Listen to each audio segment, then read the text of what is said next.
ilusión y la riegas con tu amor, y el agua de la constancia brotará en ti una flor, y su aroma y su calor te arroparán cuando algo vaya mal. Si siembras un ideal en la tierra del quizás y lo abonas con la envidia, será difícil arrancar la maldad. Comienza Compartiendo Valores, un programa que destaca el trabajo comunitario. Ganador de los premios Río de los Pájaros y Caduceo 2015. Conduce Alberto Rantucho. No siempre saber elegir. Comenzamos aquí un nuevo programa de Compartiendo Valores, hoy con una invitada, yo digo de lujo, porque tiene una trayectoria, una persona joven con mucha trayectoria, es docente, trabaja, investigadora, también sé que es, eso nos va a contar después. Y primero la saludamos, Pilar Coveñas, ¿cómo estás? Muy bien, muchas gracias por la invitación, un lujo, también puedo decir, estar acá, así que gracias. Bueno, sabemos que tenés muchos temas para abordar, pero vamos a empezar hablando un poquito de educación inclusiva, que es un tema muy candente y que vos estás trabajando mucho y has logrado cuestiones interesantes. Contanos un poquito cómo ves el panorama de la educación inclusiva y cómo lo ves a partir de la pandemia, que sin duda hubo modificaciones, hubo que reinventarse un poco, ¿no? Sí, realmente yo creo que es muy interesante pensar la educación inclusiva en este momento, porque la educación inclusiva en realidad, al ser un modo de educación que lo que busca es que las escuelas sean las que se transformen para poder educar a todos y cada uno de los estudiantes, considerando que haya altas expectativas sobre todas y todos, que todos y todas se eduquen en entornos inclusivos, que avancen en sus aprendizajes, en entornos seguros. Son escuelas inclusivas, son escuelas que las definimos como interesadas en la identificación constante de barreras al aprendizaje y la participación y la eliminación de esas barreras y la construcción de apoyos. Entonces, todo ese marco en realidad es un marco ideal para pensar los problemas que tenemos actualmente en las escuelas con la pandemia.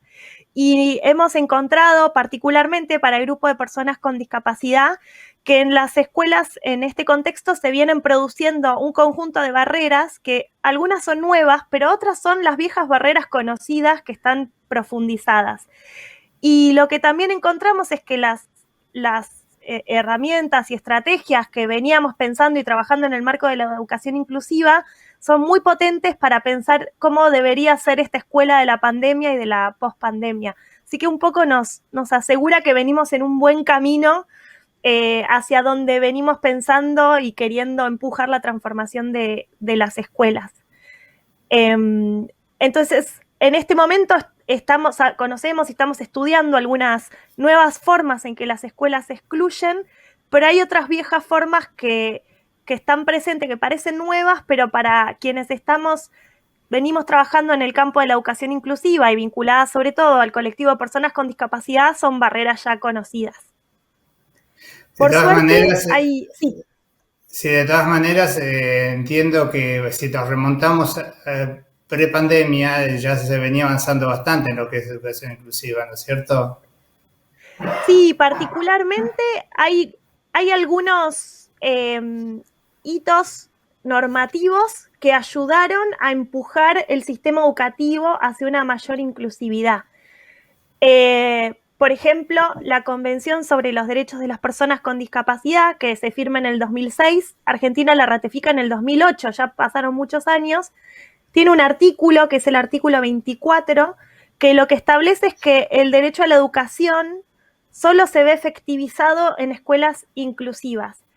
Esa norma tiene jerarquía constitucional en la Argentina, por lo tanto, el sistema educativo nacional y cada sistema educativo provincial debería adecuarse. Hay muchas escuelas que están haciendo muchos esfuerzos por transformarse en inclusivas, Y los educativos en distintos aspectos también vienen avanzando. No creemos que haya avances, digamos, a la altura de lo que nos gustaría, pero esto no quiere dejar, no hay que dejar de reconocer los avances que sí existen. Por ejemplo, cada vez vemos que más y más niños, niñas y jóvenes con discapacidad son matriculados en escuelas comunes, y vemos que más y más escuelas comunes hacen un esfuerzo por pensar en cómo enseñarles, digamos. También se empiezan a desplegar un conjunto de apoyos para esas escuelas y esos estudiantes, pero todavía seguimos luchando con algunos modos que están muy establecidos en el sistema educativo de pensar en las personas con discapacidad como con límites para aprender, o que hay que enseñarles de forma muy diferente, en entornos separados, con docentes separados. Entonces, ahí vemos muchos avances, pero también tenemos todavía muchísimos desafíos.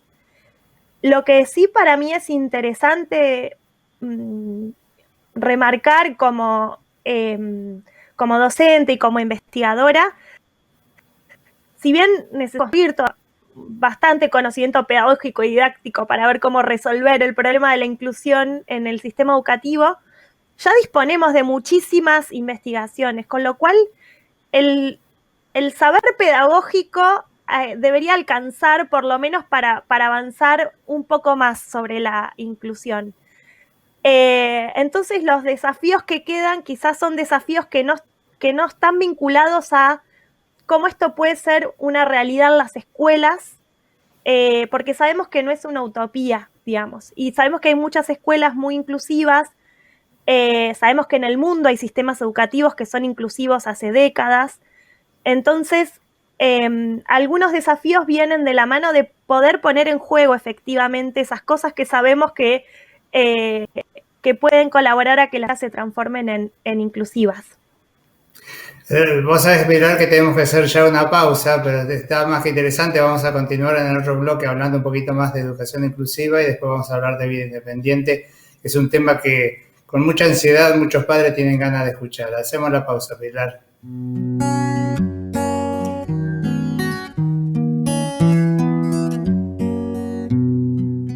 El monóxido de carbono no se puede ver, no se puede oír, no se puede oler. Sí, se puede detener. Mantén los ambientes ventilados. Deja una puerta o ventana entreabierta. Verifica que la llama siempre sea de color azul. Controla los artefactos con gasistas matriculados. Que no te sorprenda. Municipio de Bahía Blanca. Imprenta Pinilla, Industria Gráfica. Servicios profesionales. Roca 24, teléfono 0291-455-4304. Somos creadores de nuevos horizontes. La puerta al mundo para los grandes emprendimientos de nuestro país. Consorcio de Gestión del Puerto de Bahía Blanca. Futuro en expansión.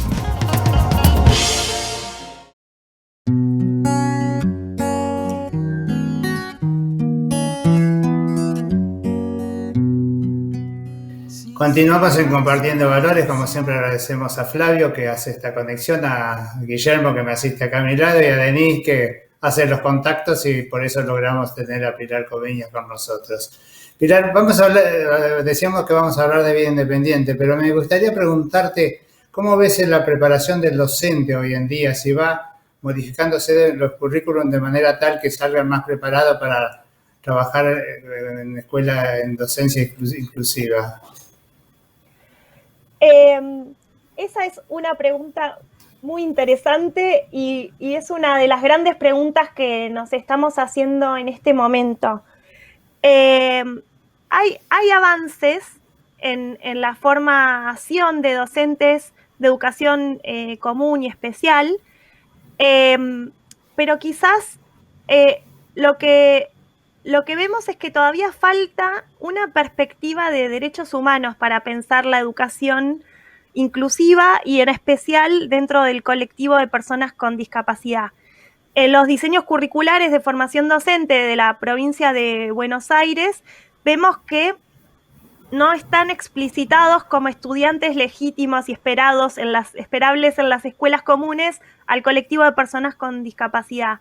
Y en los diseños curriculares de la formación docente de educación especial, vemos que todavía vive con fuerza algunas ideas dentro de lo que llamamos el paradigma del modelo médico de la discapacidad, que es un paradigma que está problematizado desde la mirada de la educación inclusiva, porque parte de considerar que las personas con discapacidad son personas con alguna falla, algún déficit que les imposibilita aprender. Entonces, pensar la educación desde el modelo médico es muy problemática, porque es muy difícil pensar cómo enseñar a alguien que pensás que no puede aprender por sus propias características.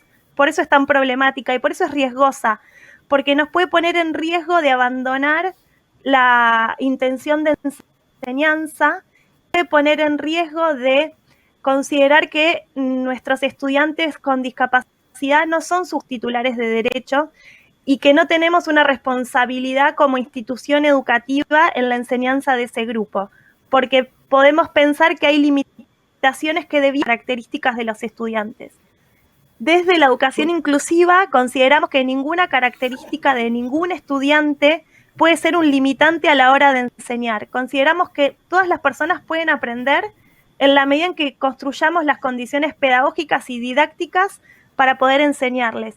Y que los chicos y las chicas no son los que tienen que demostrar tener un conjunto de condiciones y características como condición para acceder a la educación, sino que son las escuelas las que tenemos que pensar las condiciones para que todos y cada uno de nuestros estudiantes puedan aprender. Considero hacer los ajustes razonables de manera tal que la escuela... Yo a veces pienso y sueño con que algún día seguramente no vamos a hablar de escuela inclusiva. Cualquier escuela va a ser incluir sin necesidad de hacer una mención especial, ¿no? Ese sería el objetivo, y además sabemos que cuando la educación inclusiva no es una perspectiva pedagógica que solo se preocupe por la educación de las personas con discapacidad. Lo que pasa es que es el colectivo de personas con discapacidad el que abre la preocupación por observar ciertas formas específicas de exclusión del sistema educativo. También es el colectivo de personas con discapacidad el que abre un conjunto de discusiones a nivel internacional en el marco de los derechos humanos y habilita la producción de tratados internacionales que regulan los sistemas educativos, como es la Convención, por ejemplo. Entonces, y también es el grupo de personas más excluidos del sistema educativo. Si solo pensamos que hay un sistema paralelo que es considerado segregador por los tratados de derechos humanos, solo para el grupo de personas con discapacidad, vemos cómo es un colectivo que está particularmente afectado por formas específicas de exclusión. El grupo de personas con discapacidad en realidad es uno de los grupos que más desafían a la escuela y más desafían a la educación. Entonces, pensar en la inclusión de ese grupo en realidad resulta muy potente para pensar en la eliminación de formas de exclusión que afectan a muchos otros grupos. Sabemos que si nosotros logramos hacer algunas transformaciones en las escuelas para asegurarnos que las personas con discapacidad también estén verdaderamente incluidas, en ese camino mejoramos cada institución educativa y volvemos las escuelas más inclusivas para todos los grupos que estén en riesgo de exclusión, no solo para el grupo de personas con discapacidad. Ahora vamos a charlar, más que interesante lo que estás contando, y vamos a charlar un poquito sobre vida independiente. Vos pertenecés a la Asociación Azul, que trabaja mucho y muy bien por la vida independiente, pero enfoquémoslo desde la escuela. ¿Se puede ya empezar a trabajar la autonomía desde la escuela para que luego, cuando esa persona ya sea adulta, vaya logrando mayor independencia a partir también del trabajo que se hace fuera de la escuela? Completamente, y esa es otra pregunta muy interesante. Si partimos de lo que nos enseña el movimiento social de personas con discapacidad y específicamente el movimiento de vida independiente, que justamente parte de problematizar una idea que todavía es muy aceptada en las escuelas, que asocia la independencia con la autosuficiencia. Esa idea resulta particularmente problemática porque por un lado, puede ser muy limitante en pensar que uno espera que los chicos y las chicas hagan cosas solos como condición para pensar que son independientes. Eso resulta muy problemático y puede colaborar a construir muchísimas barreras. Y por otro lado, oculta una cuestión, que es que las personas con discapacidad no son personas dependientes y las personas sin discapacidad personas independientes. Oculta el hecho de que todas las personas somos interdependientes y que todos nos necesitamos apoyos para aprender, para enseñar, para vivir. Entonces, ubicar a las personas con discapacidad en el lugar de la dependencia y esperar que logren cuestiones de forma autosuficiente en soledad como condición para pensarlos como independientes es muy problemática y es muy riesgosa. Si nosotros, en cambio, partimos de considerar que todas las personas somos interdependientes y que todos podemos y todos somos inherentemente independientes, lo que requerimos a veces son distintos grados de apoyo. Si nosotros partimos de ese lugar, entonces lo que tenemos que indagar son cuáles son los apoyos que requieren los estudiantes para aprender mejor y para poder desarrollarse en su vida de forma de ver su autonomía desplegada de forma plena. Pero además... Sí, perdón. Sí, no, te decía, vamos a tener que hacer una pausa y después vamos a seguir charlando porque es más que interesante y vamos a abordar mucho lo que trabaja la Asociación Azul, que está interesante. Hacemos la pausa, Pilar.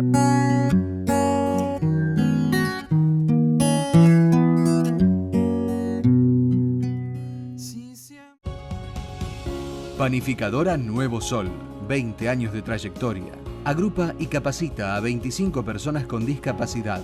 Adquiera y saboree los productos que allí se elaboran.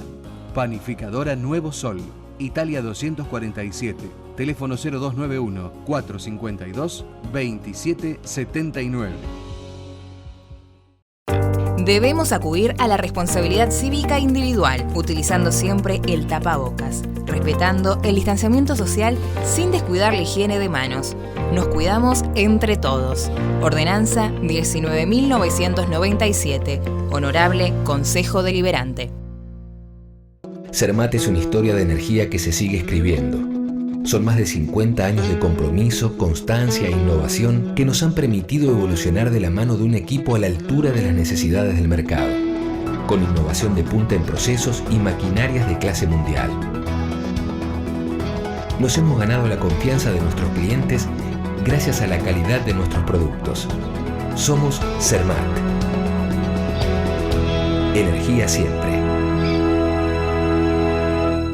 Compartimos con vos los valores y principios que son el alma de la cooperativa obrera.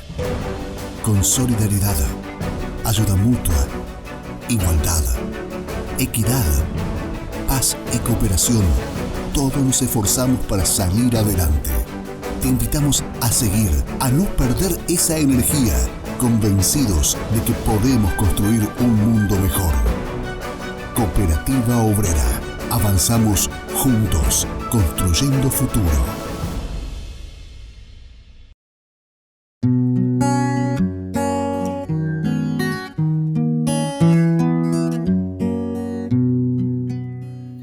Y vamos al último segmento de Compartiendo Valores con Pilar Coveñas. Estábamos hablando de vida independiente a partir de la escuela, pero vamos a tener que limitarnos un poquito porque el tiempo no nos da. Nos queda 7 minutos para que cuentes qué hace la Asociación Azul y cuál es tu trabajo allí, que es una tarea muy interesante y, como dije en otro segmento, por allí hay muchas familias que están interesadas en el tema porque es una realidad. Necesitan saber qué va a ser del futuro de sus hijos. Bueno, particularmente la Asociación Azul es una asociación donde yo participo junto con mi familia, con mi hermano, que es una persona con discapacidad, Juan Coveñas, y venimos trabajando, digamos, en torno a la promoción de la efectivización del derecho a la vida independiente de la discapacidad, que además representa el artículo 19 de la Convención sobre los Derechos de las Personas con Discapacidad. Nosotros en la asociación, que está conformada y en su comisión directiva tienen la mayoría personas con discapacidad, partimos de considerar que todas las personas con discapacidad, todas y cada una de las personas con discapacidad pueden y deben y tienen derecho a llevar una vida independiente. ¿Qué significa una vida independiente? Es el derecho a decidir cómo, con quién y dónde vivir. Es el derecho a tener el control sobre tu propia vida. No quiere decir vivir solo o sin apoyos, justamente no es eso. Es justamente vivir con los apoyos que cada persona requiera. Dentro de ese marco, nosotros trabajamos sobre un apoyo específico, que es un apoyo muy estratégico y privilegiado para pensar la vida independiente, que es lo que se denominan los asistentes personales. Los asistentes personales son una figura que es un recurso humano para el apoyo muy, muy necesario. Se diferencia de otras figuras que existen actualmente como acompañantes terapéuticos o cuidadores, porque justamente no parten de la lógica del modelo médico que involucra pensar a alguien que toma decisiones sobre la vida de la persona con discapacidad o alguien que trabaja en función de lo que un profesional indica para la vida de la persona con discapacidad. El asistente personal es una extensión del cuerpo de la persona con discapacidad que sirve como un apoyo para que esa persona pueda desplegar su vida de forma plena. En este momento estamos luchando por la regulación de la figura de asistente personal en el plano provincial y nacional, porque si bien es un derecho y está en la Convención y eso tiene jerarquía constitucional, todavía esto no está asegurado en las normas y en las leyes. ¿Tienen un proyecto de ley ustedes? No sé. Tenemos proyecto de ley justamente. Y en este momento además está cobrando, por suerte, con mucha fuerza el movimiento argentino y regional latinoamericano de vida independiente, donde por suerte vamos a ver muchas personas jóvenes con discapacidad hablando por sí mismas y expresando a los gobiernos lo que necesitan y requieren como apoyo, como por ejemplo la asistencia personal, como condición para vivir una vida, digamos, que respete su dignidad inherente. Entonces, todo lo que no sea avanzar en función de la efectivización de estos derechos implica en el cumplimiento de los derechos de las personas con discapacidad. Nosotros, además, desde la asociación, también tenemos un conjunto de cursos para la formación de asistentes personales. En ese caso, yo en la asociación formo parte de la comisión directiva, formo parte también de un grupo de la Asociación de Docentes por la Educación Inclusiva que coordino con la profesora Verónica Grimaldi, y además estoy en este momento también colaborando como coordinadora pedagógica de los cursos de asistencia personal que son dictados por personas con discapacidad. Los docentes son personas con discapacidad, digamos. Entonces, en esos cursos, la formación del asistente personal se basa básicamente en poder transmitir la perspectiva del modelo social de las personas con discapacidad y la necesidad de trabajar en la escucha del asistente personal de lo que la persona con discapacidad desea para su vida y del respeto de esas decisiones y de cómo construir apoyos que sean verdaderamente apoyos, digamos, ¿no? Para que la persona con discapacidad pueda desplegar su vida de la forma que decida. Te interrumpo un momentito porque creo que vos hablaste primero de la educación inclusiva y del trabajar la autonomía de la persona, hablas del proyecto que tiene, lo que están trabajando en la Asociación Azul. Pero sin duda también un rol muy importante cumple la familia, ¿no? De lograr que esa independencia sea real, ¿no? Porque no debe ser una tarea fácil quizás abordar con la familia este aspecto en muchos casos. Sí, sin duda hay diferentes tipos de familias, pero creo que todas las familias nos enfrentamos con una situación que es la que queremos evitar para las próximas generaciones, que es que los apoyos para la vida independiente de las personas con discapacidad recaen muchas veces en las familias. Personas con discapacidad tienen la suerte de nacer en una familia o de crecer en una familia que quiere apoyarla o apoyarla para la vida independiente. Esa familia, si tiene la suerte de tener los recursos, va a tratar de promover eso, aunque es en este momento difícil.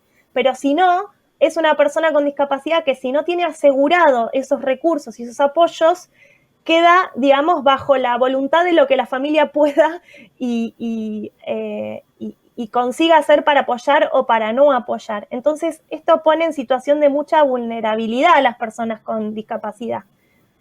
Sin duda, las familias somos grandes aliadas para apoyar la vida independiente de la discapacidad.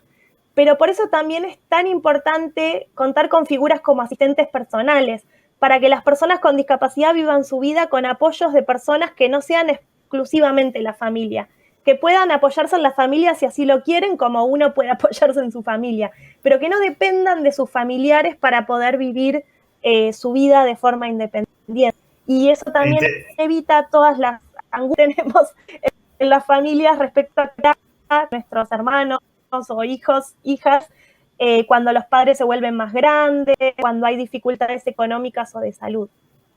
Lindo mensaje, Pilar, tenemos que terminar acá, pero lindo mensaje para la familia.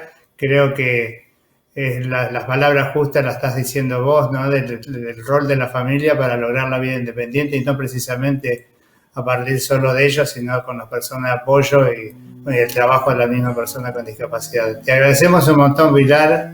Felicitaciones por la tarea, un saludo muy especial a toda tu familia que trabaja y mucho por todo este tema y bueno, esperemos que en algún momento nos vamos a encontrar para abordar con más especificidad algún tema de estos.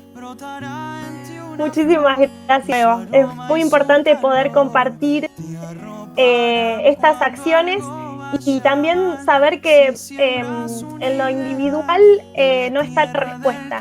La respuesta está en lo colectivo, en apoyarnos mutuamente entre familias, entre organizaciones y colectivos para empujar las cosas para que los derechos se cumplan.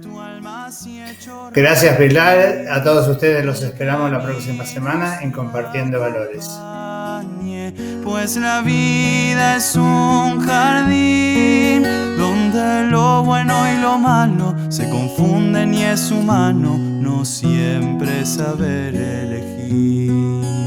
Y si te sientes perdido, con tus ojos no has de ver, hazlo con los de tu alma y encontrarás la calma, tu rosa de los vientos seré.